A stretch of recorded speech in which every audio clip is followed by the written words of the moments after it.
Perfect Blue जैसी legendary movie बनाने के बाद सतोशी कोन बनाते हैं Millennium Actress and as a successor to Perfect Blue I imagine the same level of Stygian concept. But ये movie काफी simple और स्ट्रेट फॉरवर्ड निकलती है। तो इतनी स्ट्रेट फॉरवर्ड होने के बावजूद ये एनिमे इतनी ज्यादा मैटर क्यों करती है?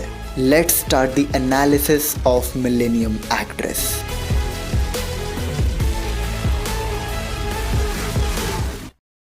सबसे पहले स्टोरी रिकॉल करते हैं। एक लड़की अपने बोरिंग लाइफ से परेशान हुए बर्फीले सड़क में चल रही है। एक अनजान आदमी भागते हुए उससे टकरा जाता है। उस आदमी को पैर में गोली लगी है। ये लड़की उसकी मदद करती है, उसे शेल्टर देती है। दोनों के बीच बातों से पता चलता है कि ये लड़का एक पेंटर है जो एक खूबसूरत वंडरलैंड को अपने कैनवस में ट्रैप करना चाहता है। वहीं लड़की भी अपनी ख्वाहिश जताती है कि काश वो भी किसी ऐसे खूबसूरत जगह को देख पाती, एक्सपीरियंस कर पाती। वो अनजान उस लड़की से कहता है, एक दिन जब हमारे कंट्रीज की वॉर खत्म हो जाएगी हम दोनों ऐसी जगह साथ जाएंगे। वो आदमी उस लड़की को एक की देता है और कहता है, it's the key to the most important thing there is. And अगले दिन ही डिसअपियर्ड। उस लड़की के पास अब बस उसकी यादें हैं और उससे वापस मिलने की ख्वाहिश। वो उस की को लेकर के निकल पड़ती है उसे ढूंढने। दुनिया घूमती है, एडवेंचर्स करती है, इवन एक्ट्रेस भी बन जाती है because it give her a greater chance of finding him. The end. So what's the special point about this movie? And most of all, Satoshi Kon बताना क्या चाहते थे? The girl, the key and the treasure. That girl represents each one of us. एक ordinary, simple person with a boring life.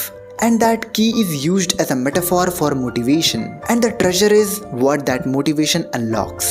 Story में लड़की अपनी ordinary life से परेशान थी, but जब उसे एक रीजन मिली, उसे आगे बढ़ने के लिए किसी की जरूरत नहीं पड़ी। उसने अपनी लाइफ को चेंज किया।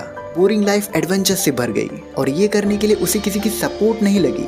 She did it with her own will. By showing this, Satoshi Kon was expressing trap we lay for ourselves. हमारी लाइफ की सिचुएशन, रिस्ट्रिक्शन एंड डलनेस हमारी किस्मत या मजबूरी नहीं है।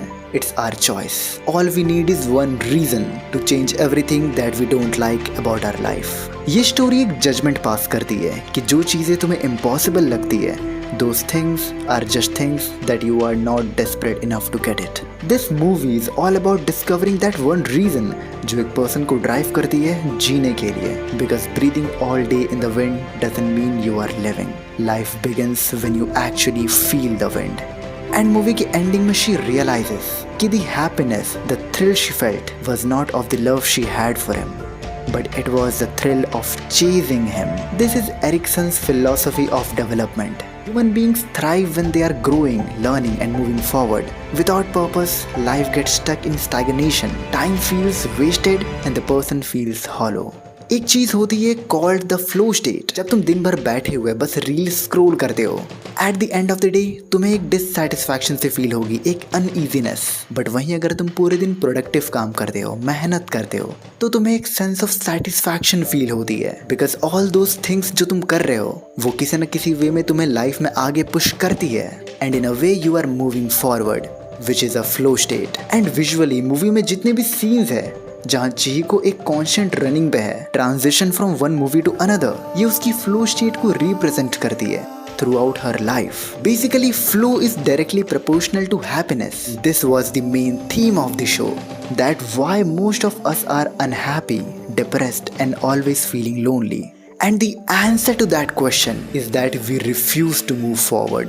All those thoughts कि कल से करते हैं ना, या फिर उसने इतनी कोशिश की उससे नहीं हुआ तो मुझसे क्या होगा, या फिर यार बहुत ज़्यादा कर लिया मैंने अब और नहीं। जब तक इन सारे थॉट्स को तुम मारोगे नहीं, you will never be happy. To do that, all you need is that one reason or one purpose or a realization. In short, your very own key.